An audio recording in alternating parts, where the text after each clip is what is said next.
नेपाल एक हिमालयी देश जहां की सांस्कृतिक जमीन में सदियों का इतिहास समाया है। यहाँ की घाटियां, मंदिर और युवा ऊर्जा एक सुंदर तस्वीर बनाते हैं। लेकिन पिछले हफ्तों में इस देश की शांति को एक तीखा झटका लगा है।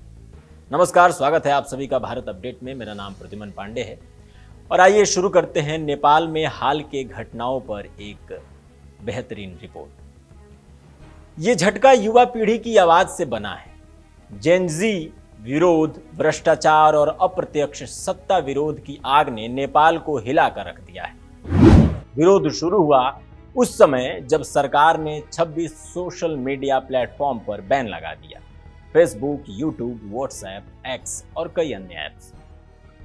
युवा लोग इन प्लेटफॉर्म्स पर अपनी उम्मीदें, भावनाएं और आवाज व्यक्त करते हैं। उन्होंने इस स्वतंत्रता पर हमला बताया।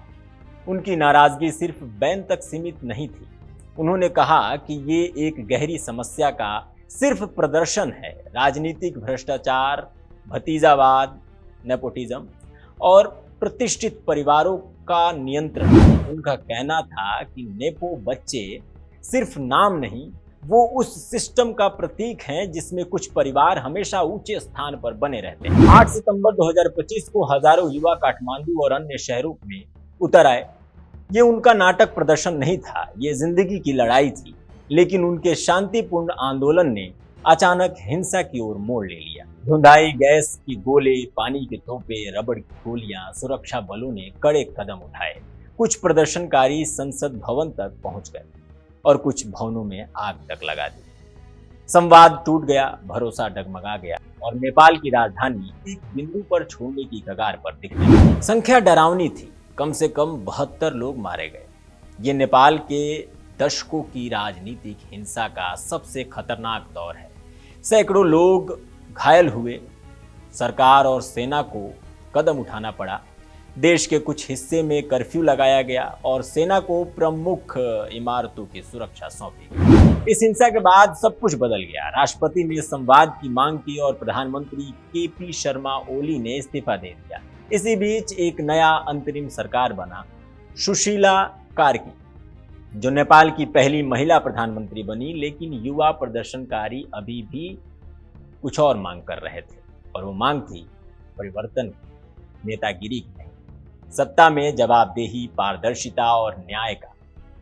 ये आंदोलन सिर्फ सड़कों पर नहीं हो रहा है, ये डिजिटल दुनिया में भी लड़ा जा रहा है। जेनजी के युवा सिर्फ भौतिक मंच पर नहीं, ऑनलाइन भी अपनी आवाज बुलंद कर रहे हैं।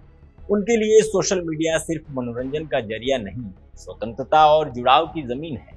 और जब वो जमीन छीनी जाती है तो दर्द गहरा होता है। ये संघर्ष सिर्फ एक चिल्लाहट नहीं, ये नई सोच की क्रांति है। वो जनरेशन की जो कह रही है हम भ्रष्टाचार स्वीकार नहीं करेंगे, हम नेपोटिज्म स्वीकार नहीं करेंगे, हम अपनी सरकार को जवाबदेह बनाएंगे। लेकिन ये लड़ाई आसान नहीं हुई।